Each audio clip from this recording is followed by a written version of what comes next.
Kit 300 Series installation instructions for 4x4 wood posts. Install the tensioning end first with the adjusted body with hanger bolt by driving the hanger bolt lag end into the 1/4 inch pre-drilled pilot hole in your end post using a 1/4 inch open end wrench or hanger bolt driver. Screw the lock nut all the way onto the 2-inch long threaded end of the bolt.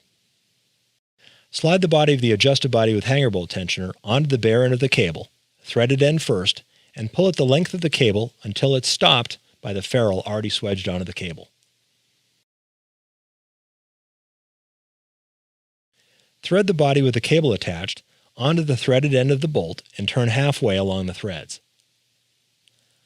Use an Allen hex wrench to drive the lag section of the fitting into your pre-drilled pilot hole. Thread the push lock coupler onto the lag and tighten with a 7/16 inch wrench.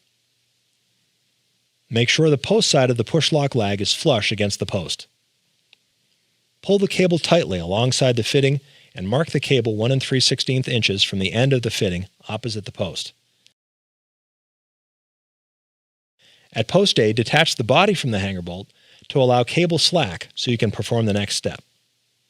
At post B, push the cable into the hole in the fitting as far as it will go. Twist the cable in a right-hand direction as you push it into the fitting. At post A, hand turn the body back onto the hanger bolt as far as possible. Tension the cable by holding it to prevent the cable from turning while you turn the adjusted body with a 1/4 inch open end wrench. Be careful to protect the cable from damage while tensioning the adjusted body. Any remaining visible thread may be needed for future tightening.